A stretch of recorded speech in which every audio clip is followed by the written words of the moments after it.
Charles. We're being recorded, so thank you. My name's Charles Jennings. For those of you who don't know me, I'm the director of the program for interdisciplinary neuroscience, which oversees the NeuroTechnology Studio. And we are considering possibly acquiring a PRIMO system, for fabrication of cellular microenvironments for our core facility. And we're joined today by Pierre-Olivier Strale from Alveole, the company in France that makes this system. And it's going to be an opportunity for us to learn a little more about it. Before I introduce Pierre-Olivier, I'd just like to acknowledge two colleagues. Olivier Poquier, faculty member here at Brigham in the Department of Pathology, who first drew our attention to this system and connected us to the company. So thank you, Olivier. And also my colleague Lai Ding, who is the senior microscopist for the NeuroTechnology Studio. So Lai he helped to set up the seminar, and he will also be working with Pierre-Olivier and with the company to set up a live demonstration within the studio. And so for anybody who is interested in learning more about this system, there will be an opportunity, I think, next month, and we can chat more about that after Pierre-Olivier's talk. So briefly to introduce Pierre-Olivier Strale, Dr. Strale obtained his PhD from the University of Poitiers in France. He then went on to do postdoctoral work, firstly at the Jacques Monod Institute in Paris and at the biomechanical, I'm sorry, I forgot its exact name, in Singapore, joint postdoc between Paris and Singapore. He then went on to work at in Bordeaux at the Interdisciplinary Neuroscience Institute in Bordeaux, where he helped to develop the what's now called the PRIMO system, which has been commercialized by Alveole. And Pierre-Olivier himself joined the company in 2017, and he is now a senior scientist there. So he's going to be telling us more about the PRIMO system and what it can do. And so we are looking forward to his presentation. Thank you very much for joining us. I will hand it over to you. Thanks. Thank you very much, Charles, for the introduction. Let me share my screen first.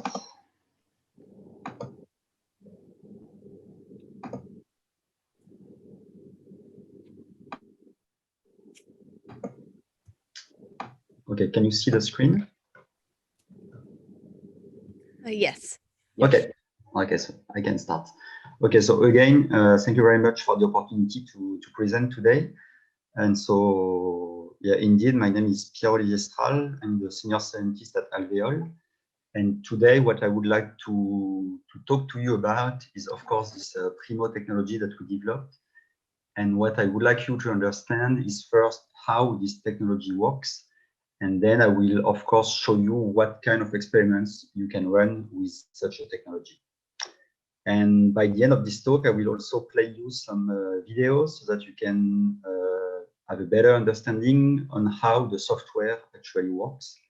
And finally, we'll have time for a question. But as we said before, please feel free to interrupt at any time if you have some questions or if you want more details, or if you want me to be more precise on some very specific aspects. So I tried to make this presentation kind of a general overview, but again, don't hesitate to ask for more details.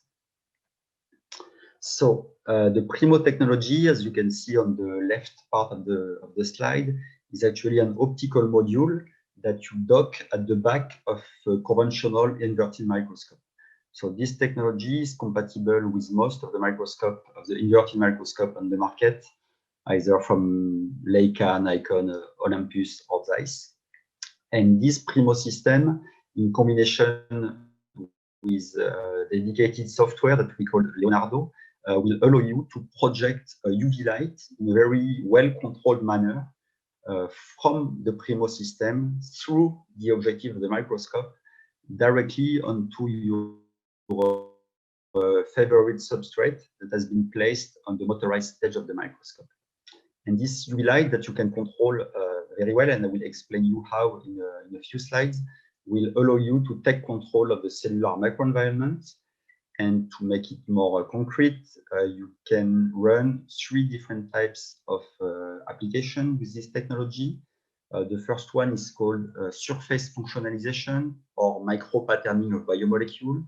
So here the idea is to be able to print a biomolecule on a surface with a micrometric resolution.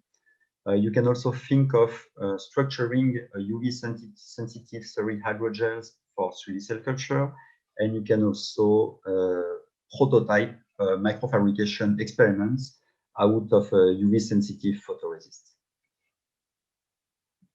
So let's start with micropatterning. So yeah, I like to give a definition for this word because I use it a lot, but I know that it's not clear for many scientists. So we called cell micropatterning. So cell micropatterning comprises the fabrication and use of a cell culture substrate with microscopic features that impose a defined cell adhesion pattern. So the idea again is to print biomolecule on cell culture substrates, and to do so, there are actually many different technologies.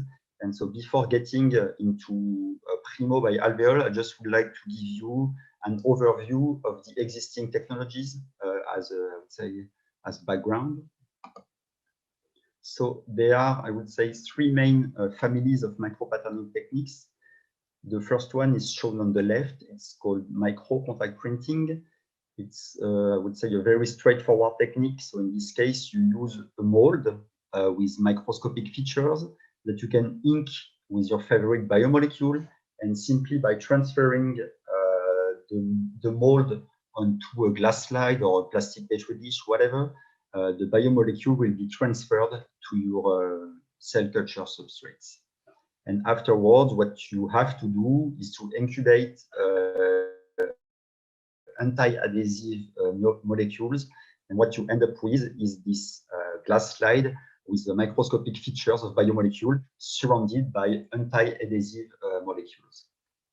So this technology is actually widely used in cell biology labs. It's very convenient. It's also very cheap, but still it suffers from limitation. The first one is that the quantity of biomolecule that is transferred is not very well controlled. And the second main disadvantages, I would say, is that each time you want to change the design, you need to reorder or redesign a new mold, which is both time consuming but also money consuming.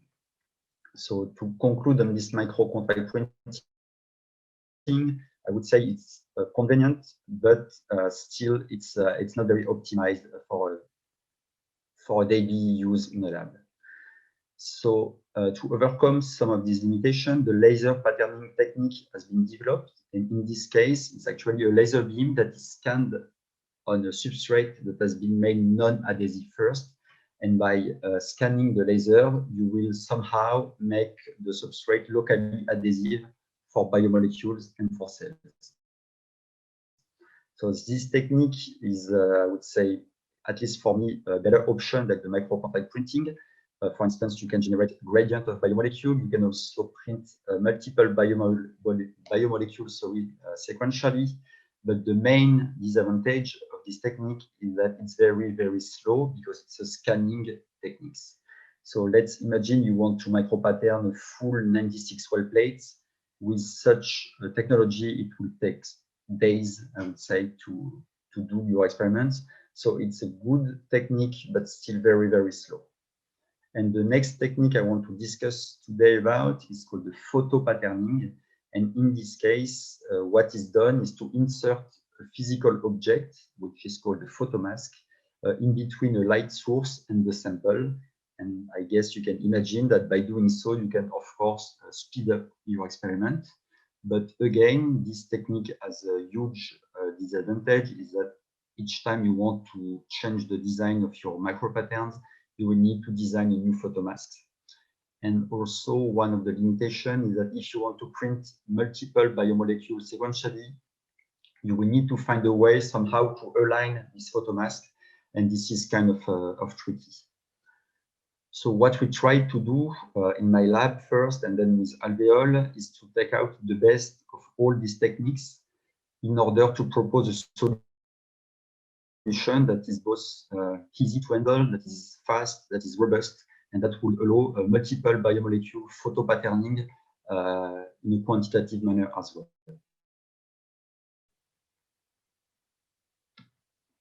So that's the solution we ended up with, that you can see on the right part of the slide.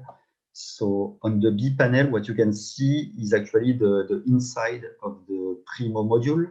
And so if you look closely, as you can see, we first have a UV laser at 375 nanometer. And then we have a set of lenses and mirrors, L1, L2, M1, and M2. And this optical arrangement will expand the laser beam so that it can shine the whole surface of a DMD chip. And the C panel is actually zoom in a DMD chip. And as you can see, this DMD chip is not homogeneous. It's actually made of thousands and thousands of individual micromirrors that are under the control of the Leonardo software. Sorry. So the software, by controlling the positioning of each single micromirror, will be able to reflect the light according to an image that has been designed and loaded into the Leonardo software. So this is the typical workflow you have to follow when using the PRIMO technology. So the first thing to do for you is to design an image. So this image can be drawn on any image software like ImageG, PowerPoint, Inkscape, for instance. But you can also think of downloading this image from the internet if you want. There is no restriction in terms of size because the software will be able to cut, let's say, a big image into multiple small images. And as you can see on the left as well, you can work with imaging with images having up to 256 gray levels, because the gray level of the image will be converted into a local UV dose projected by the system, because the micromirrors I described before are actually able to flip on and off at high frequencies, and allowing you to really tune the UV dose that will be locally projected on the sample. So once your image or your images are designed, you can load them into the Leonardo software. And with this software, you will be able to control all the parameters of the exposure, of course, the power of the light, but also you can replicate your pattern of interest as many times as you want. You can control the spacing of each single pattern because the software is able to control the stage displacement. And you can also apply some like rotation or translation. Let's say, for instance, if you want to align the light with features of your samples, let's say like a channel or a well, you can really nicely align the pattern of interest into pre-existing structures. And this is possible actually because, as you can see on the central part of the slide, you have a live view of the sample on the Leonardo software. And the final step of this sequence is the UV light projection from the PRIMO system through the objective of the microscope directly onto your substrate according to the images and the parameters that you have previously entered into the Leonardo software. So the question is, how can you use PRIMO now to micropattern biomolecules for cell biology experiments? So this is what is shown here actually. And so this is the steps that you have to go through in order to micropattern any kind of biomolecules with the PRIMO system. So the first step, and it's actually a very important step, a critical step, is to make your cell culture substrate non-adhesive. And this is achieved by adsorbing polyethylene glycol molecules that are anti-fouling molecules. So this step, again, is very important because if the passivation is not correct, then we'll have biomolecules adhering everywhere, and the cells will adhere everywhere as well. So this is really critical, and we have a protocol that we, of course, share in order to help you master this sample preparation. The second step consists on adding a dedicated photoinitiator. So a photoinitiator is a UV light sensitive molecule that upon UV light exposure will get activated. And once this photoinitiator is activated, it can degrade the polyethylene glycol layer exactly where the UV light was protected.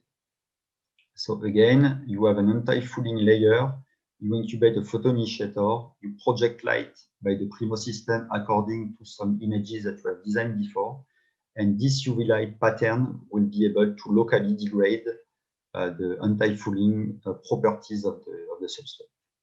After that, you can incubate your favorite biomolecule and it will stick specifically where the UV light was protected.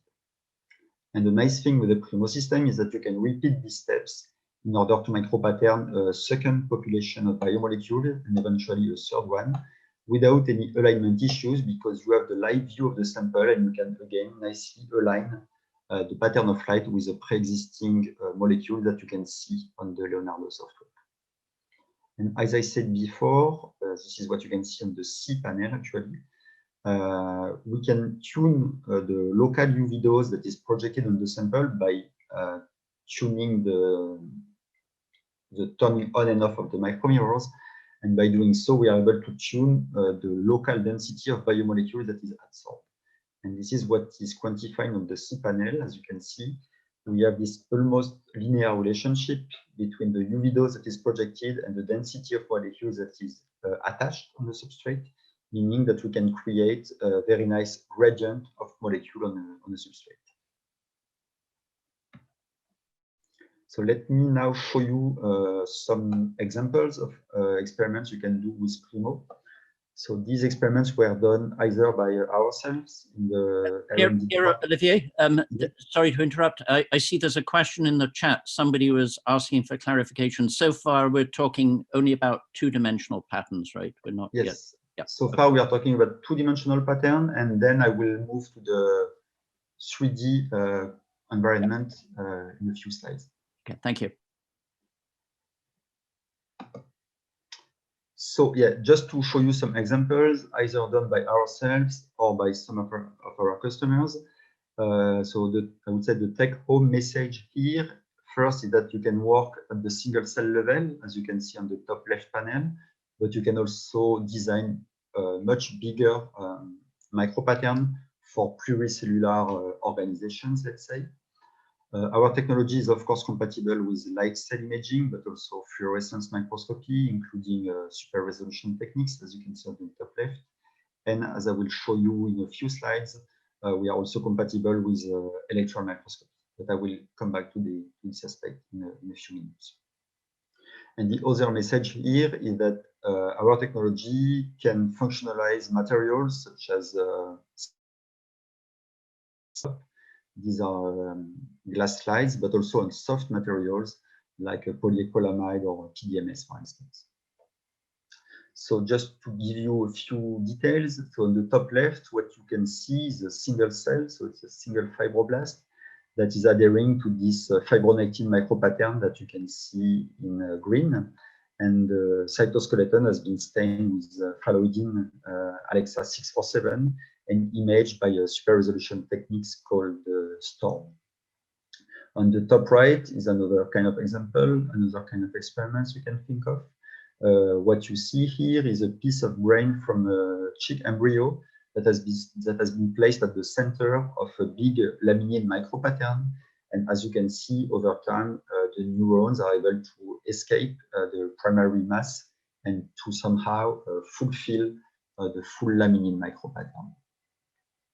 On the bottom left, what you can see are cardiomyocytes derived from human iPSCs that has been printed on a gelatin micropattern done on the soft materials. And as you can see, the cardiomyocytes are actually able to beat on such micropatterns and to deform the gel. And by computing the deformation of the gel, these scientists that are based in Boston actually are able to extract the contractile forces of the cardiomyocytes in a very well-controlled environment. The next example at the bottom of the slide is an experiment done by one of our users in Geneva. And these guys, among other things, are interested in how cells respond to different densities of biomolecules. And in this very simple experiment, they observe that the fibroblasts have this tendency to turn to the left, actually, where there is this higher density of fibronectin versus the lower branch, where there is they move towards the higher density of fibronectin and not towards the lower density of fibronectin on the lower branch.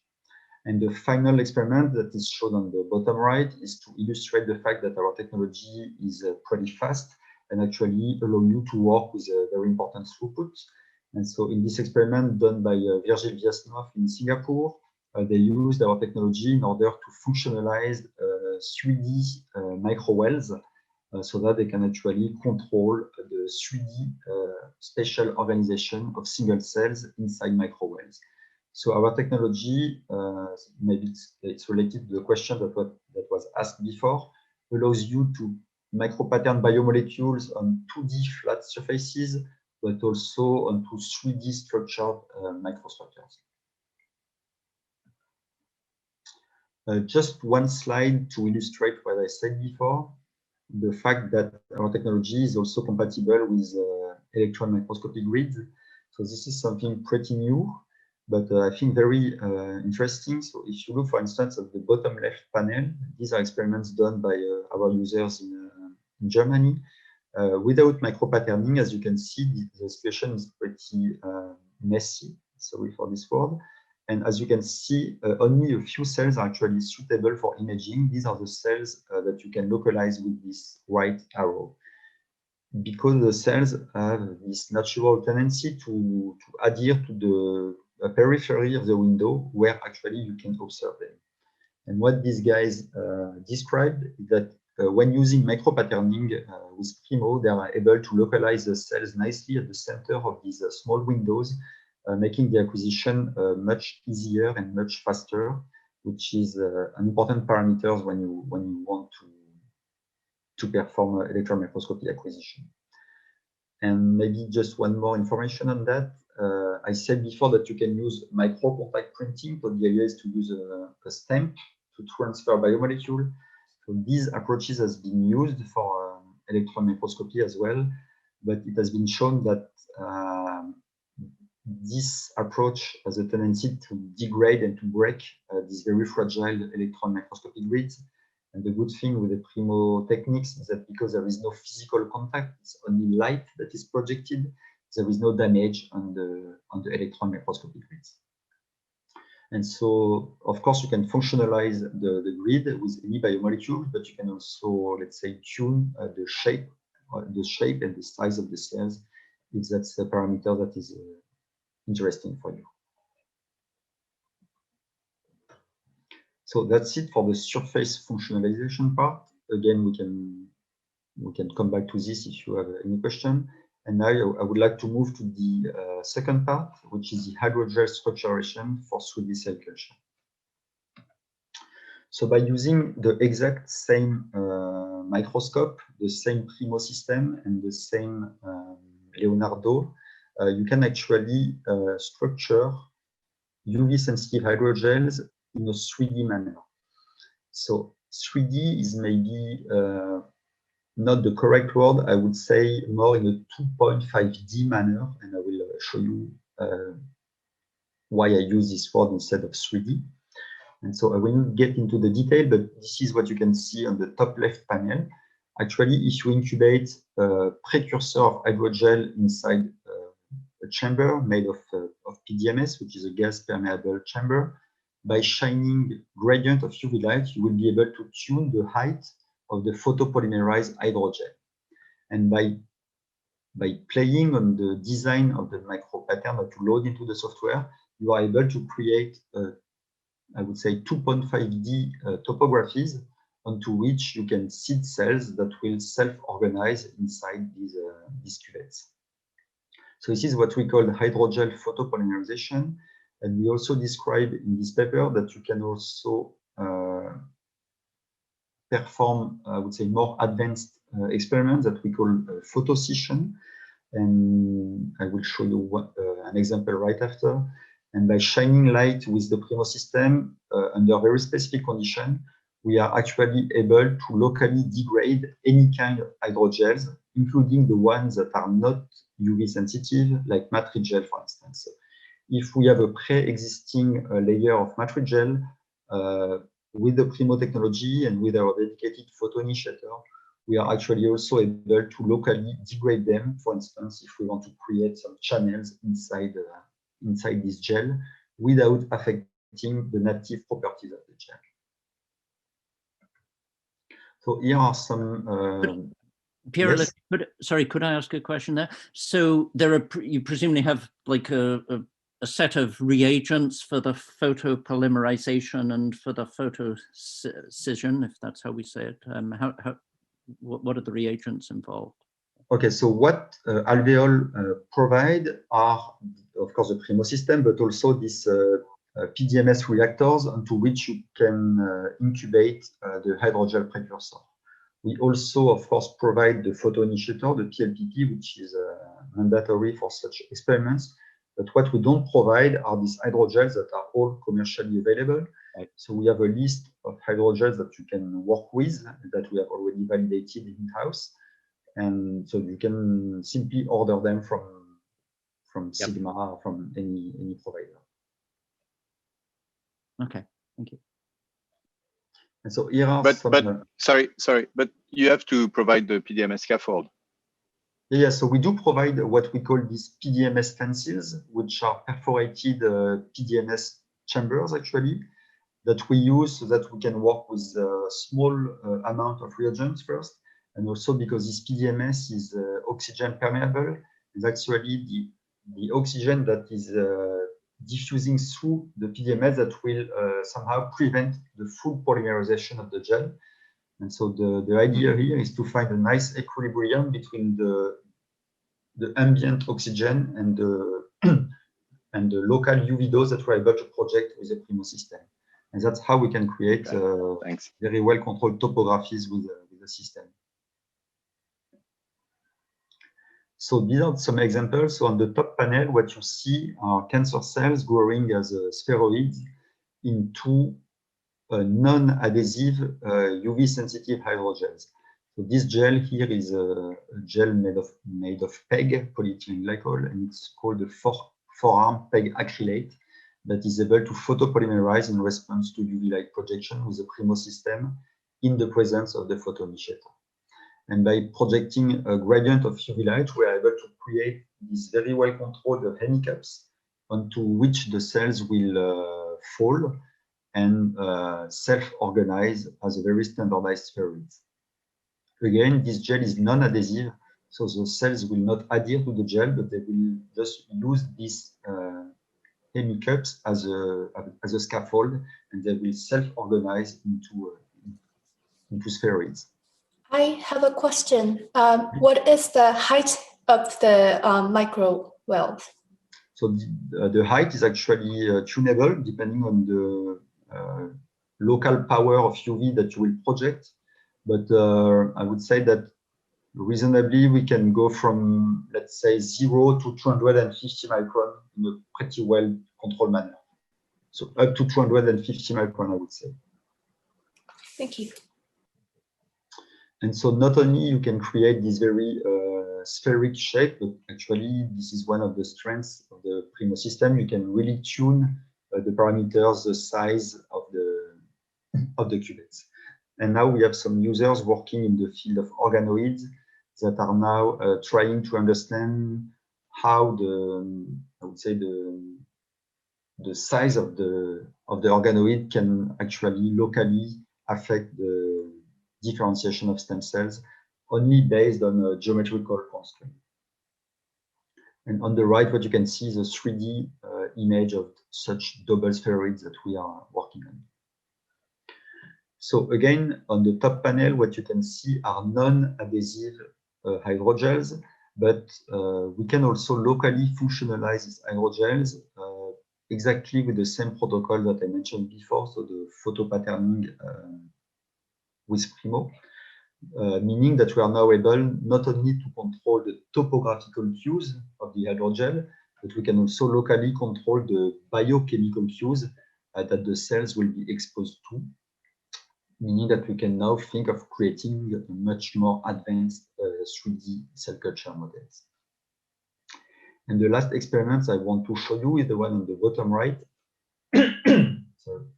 And this is an example of photo scission. So what you can see here is a pre-existing hydrogel that has been photopolymerized with PRIMO, sorry, in a quantitative manner. And what you will see now is the liquefaction or the photo scission of the gel in response to UV light. So photopolymerization is a very fast process, but photo scission is very slow. So this is, of course, it's a very long movie that we made short, but if you are patient enough, actually, we are able to locally degrade gels, including the ones that are non-UV sensitive, such as Matrigel again, and we can really craft out some channels inside this kind of gels. But again, this takes time. Sorry, can I ask the time frame for Matrigel? Like, so for example? Yes, so that's a very good question, but I need to give you a few more information on that. So as I said before, the UV light projected by PRIMO goes through the objective of the microscope. So let's say if you have a 20x objective on your microscope, your field of view, your working area, let's say, will be something like 500 micron per 500 micron, okay? So if you want to photopolymerize a gel in this field of view, it will take maybe 3 to 5 seconds per field of view. Of course, if you want a much bigger surface, you will need to do it sequentially, so it will take time. So, but let's say if you want to work with this single field of view of 500 microns per 500 microns, it will take maybe 3 to 5 seconds to photopolymerize a gel inside this field of view. And to photo scission this gel, it will be like 15 to 20 minutes per field of view. So this is a very slow chemical reaction, but that's something still I think very interesting. The fact that you can structure non-UV sensitive hydrogels with light is something very, I think, very exciting. Thank you.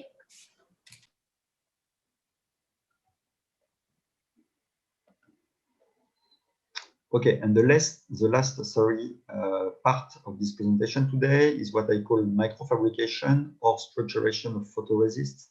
And so this is the idea that with the PRIMO system and the UV light that you can really nicely tune, you can prototype microfabricated environments out of UV sensitive photoresist, like the famous S28, for instance. So maybe I don't know if you are all familiar with microfabrication, but maybe I can just explain you how it works in a very rapidly. Sorry. So classically, what people do for microfabrication is to spin coat a photoresist on a wafer. Usually, this is done in a clean room, and then by using photomask and UV chamber, people are actually able to design. Most of the time they do microfluidic chambers out of this UV sensitive photoresist. And after cooking and different steps, what you have to do is to pour some PDMS on top of this, put it in the oven, and after a few hours, you can actually unmold this PDMS structured sample and stick it on a glass slide so that you get, let's say, microfluidic channels. So with PRIMO, you can actually do exactly the same with two main advantages. The first one is that the design of your experiment is very flexible. You can change it on a daily basis simply by changing the image that is loaded into the software. And the second very important thing is that you can run this experiment directly onto a microscope without the need of going to a clean room, which is sometimes not so easy to access. So that's, I think, an important thing to take into account, is that you can run your experiment directly onto a microscope and change the design on a daily basis. These are just some examples of some realization that has been done with PRIMO in the field of microfabrication. So on the top left, what you can see is a S28 mother mold of one microfluidic device, but again, this is just just an example. This could be any kind of microfluidic devices. On the right is a final object that you can get after pouring and cooking a PDMS onto this SU8 model mode. So these are very classical, I would say, photolithography experiments that are, but still with the advantage of being very flexible. And the very nice thing again with PRIMO is this system is able to project light in a quantitative manner, so gradient of light actually.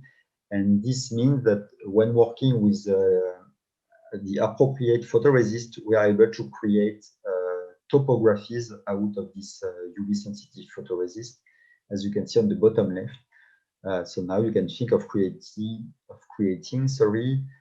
not only this very classical channel, but some more complex and more advanced topographies.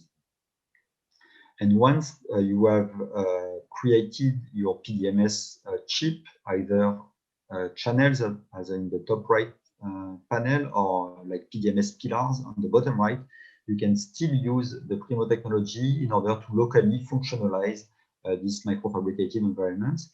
And so what you can see on the bottom right are PDMS pillars that has been designed with the PRIMO system and then functionalized with the PRIMO system with biomolecule in order to promote cell attachment at very specific areas of the microfabricated object.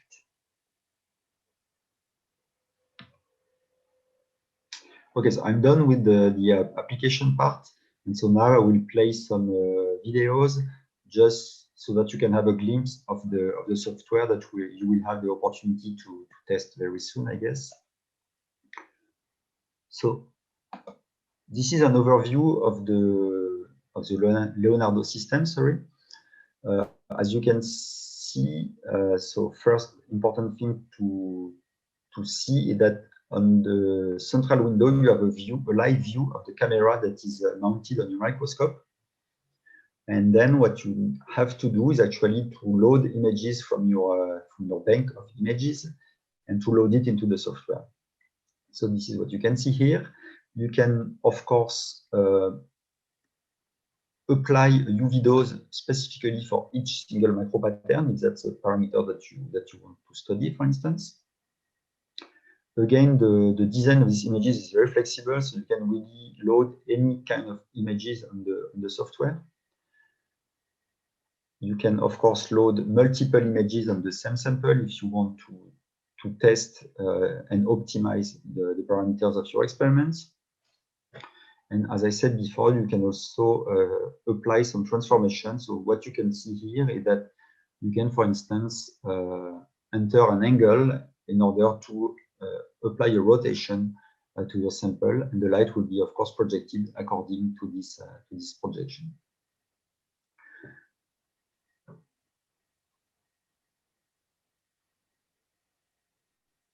Okay, so now that you have loaded your images, you can again design and load another image. So in this case, what you will see is a gradient. So it's an image that has been done on image G or Inkscape. As you can see, it has a different gray level on this image. And this will result in a quantitative UV light projection by the PRIMO system. And as you will see in a few seconds, this will result in a quantitative photopatterning of biomolecule on the substrate. And what you will see as well at the end is that the cells are actually able to sense these different biomolecules and to respond to such difference in cell adhesion molecules. So once the UV light has been projected, the next step consists on removing the photoinitiator from your samples. So I remind you that this photoinitiator is required for the degradation of the polyethylene glycol layer by UV light. And so once you have removed this photoinitiator, what you need to do is to incubate your favorite biomolecules on the substrate. So this can be fibronectin, this can be vitronectin, collagen, this can be matrigel, but this could be also antibodies, DNA origamis, streptavidin. Most of the biomolecules actually can be micropatterned with the PRIMO technology onto your samples. And so after a few minutes, you can wash away the excess of cell adhesion molecule. In this case, I think it's fibronectin. And then the next step consists on, let's see, the next step consists on first checking the quality of the micropattern before seeding the cells onto the substrate. So in this case, what we did is to print a fluorescent fibronectin so that you can actually see it with a microscope. So this is not mandatory. You can of course seed some. You can of course incubate some non-fluorescent biomolecules, but in this case, you will not be able to see the micropattern, and you will have to wait for the cellular response to make sure that the micropattern process has been efficient. So these are some fluorescent images of the experimental workflow we showed you before. So these are the rectangles, which are the single cell or dual cell scale, and these are the more exotic geometries that we have loaded into the software. So these are the fluorescent fibronectin molecules that you can see that has been adsorbed specifically where the UV light was projected onto the substrate.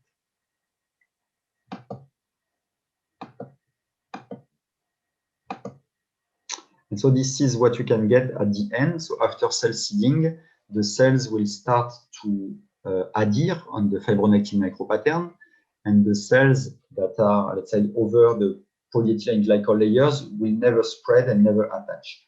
So after 1 or 2 hours, what you have to do is to wash away the excess of cells, and only the cells adhering to the fibronectin micropatterns will remain.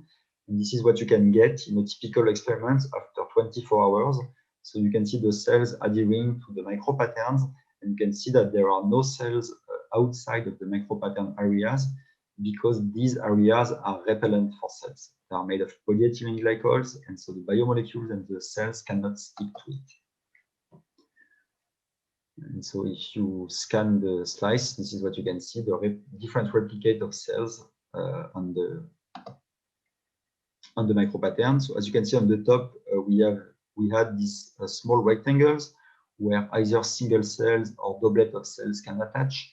And these are the gradient of fibronectin. And as you can see, the cells are actually able to extend some protrusions and to sense the gradient of fibronectin that has been printed with the PRIMO system. This is just to remind you what was the shape and the size of the micropattern on the samples, and you can see that the cells really nicely respond to the micropattern done with PRIMO onto a glass slide in this case. So just a few numbers before I get to the conclusion. So far, I think we have more than 70 systems installed worldwide. So mostly in Europe, of course, because this is where we started the business, but now more and more in the US and in Asia as well. We have something like 30 papers that has been published using the PRIMO technology. And in these papers, you can find, of course, micropatterning, but also hydrogel, photopolymerization, or microfabrication. So all these papers really describe all the capabilities of the PRIMO system. And so to conclude and to summarize what I just said, so the PRIMO system, again, is an optical module. It will allow you to project on-demand quantitative UV light projection with a micrometric resolution. So that's something I didn't mention, I guess, today, but the smaller features that we can print with the PRIMO system is around 1 micrometer.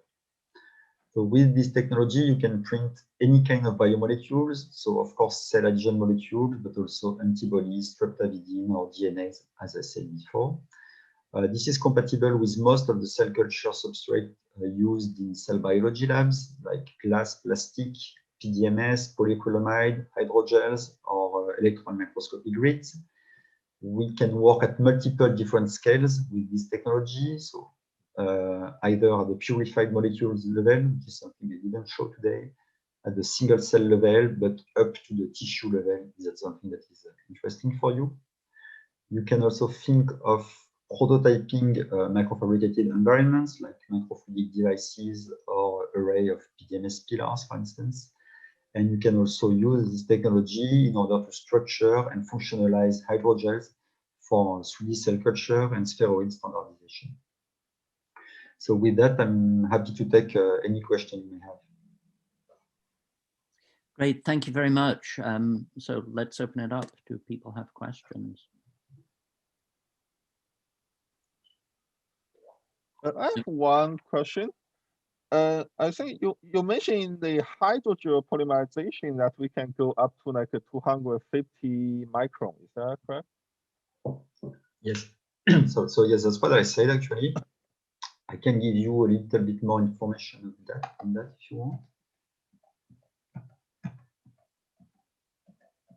So the light that is projected by the PRIMO system is actually projected in a collimated manner. So actually we can structure hydrogels that could be way bigger than this 250 micron. But the chambers that we propose actually that are made of 2 layers of PDMS that are stacked on top of each other allow us so far to work up to 250 micron. So that's why I say 250 micron, but actually when we do microfabrication, for instance, of SU8, we have been able to create motifs into a layer of SU8 that were more than this 250 micron, up to 300 micron, for instance. So that's something we need to check, but this limitation of 250 could actually be overcame by working in a different chamber design, I would say. And in the microfabrication case, how deep you can go? So as I said, so far we have been able to go up to 300 micron with very high aspect ratio, because again, the light projected by PRIMO is collimated. So we worked a lot on that to make sure that the light that goes through the objective is as collimated as possible. So of course, it's focused by the objective, but still the light is pretty well collimated and allows for structuration of thick materials. Sorry, Pierre-Olivier, I think with the 4x objective, you can actually go higher than that, deeper than that. But the thing is, at some point, you will lose in sharpness, because instead of having perfectly straight walls, for example, in microfabrication, at some point, the light will start to do a cone, and you will have walls that will not be perfectly straight. So if it's not really a problem for you, then you can probably go way higher, because there is no limitation. The light will anyway go through. But if you want to keep some sharpness and some quality, I think the limitation indicated by Pierre-Olivier are correct. Okay, thanks. Yes, thank you, Laurent. You're right. Sure. So depending on the objective that you use, so let's say if you work with a 4x objective, of course, you will have a way bigger field of view. So you can go faster on the preparation of the sample, but of course, this is, I would say, a compromise you need to find between the surface that you work with and the final resolution of the object and that you want to get at the end.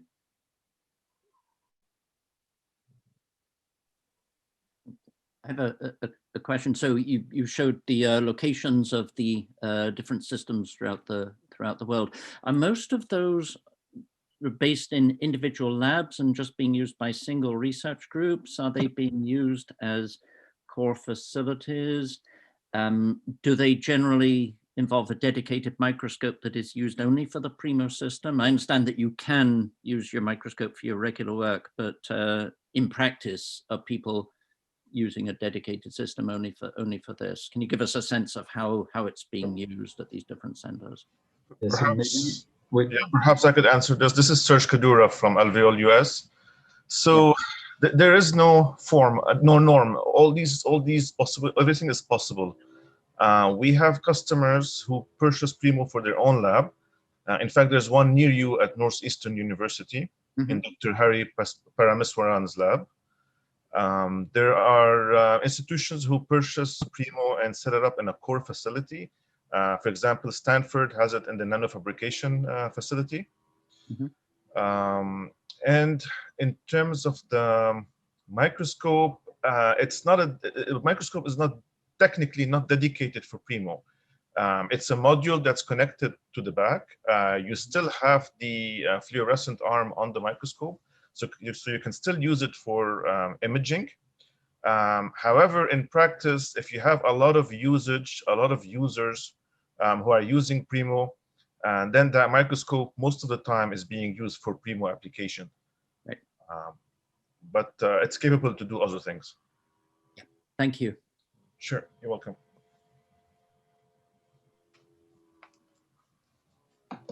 The questions. Could we say something about the plans for a live demonstration here at Brigham? I don't know who's the right person to comment on that. Is that Lai? Is that Serge? So we've been talking with Dr. Ding about starting this live demonstration at Harvard. I think we talked about the week of March 8th. Mm-hmm. The plan is to install it on one of your microscopes and to leave it there for a month or two, so that various faculty have the opportunity to try it and test their applications before making any decisions. I think for the participant, I know that some labs they already have they already have a kind of a project in mind. They want to test on the system, so that and also for some the participants, what I understand, they don't have a specific project, but their interest into this. So I would say if any kind of project in mind, you can just in contact with me and also in contact with the company people. We may not be able to work on your specific project, but we can kind of doing kind of a test sample demo that you can come by just to see kind of on a standard example of things, how it works. Yeah. And if we decide to purchase that in the future, you will know that what do you expect in the business. And also for the people already have the project in their mind, I would suggest you just because we need all the kind of the material reagents, the substrate. We just want to make sure that we will have those material ready when the demo begins. At this time, we're still trying to schedule it for the installation on March 8th. That's a Monday, and we'll try to schedule the training in March 9th and 10th. And the system we expect to stay here for about a month for the demo. Okay, wonderful. And any question regarding the demos, you can always just check with me. Yeah. Okay, that sounds great. Thank you. Good. Any other questions? If people have questions subsequently, oh, I want to see the crossbow there. You have some very pretty images here. Are we sharing the slides? Do we have a way to do that for people? Yes, sure. So I guess you recorded the presentation, but I can still send it to you like.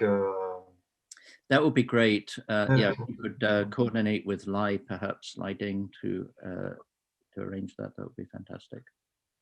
Okay, and because you like nice pictures, this is just to somehow to show off, I would say. So this was an image we did by photopatterning 3 different biomolecules in a quantitative manner at the same spot of a glass color slip. So this was a kind of a challenge, I would say. And so what we did here is to take this famous painting from Botticelli and to extract the R, G, and B component of the image, and to sequentially micropattern a green, blue, and a red fluorescent molecules. And by overlaying these 3 images, we ended up with this pretty representative image of the birth of Venus by Botticelli. It was just to end up with this nice image. Okay, that is extremely pretty. I have a question. So how does it? So if you lay down the first color, so you've removed some of the peg, you lay down the first color, then you remove some more peg and lay down the second color. Is there overlap between color number 1 and color number 2, or you have to saturate number 1 so that it blocks color number 2 and so forth? How does that work? Yeah, so that's a very good question, Charles. So indeed, let me find this image.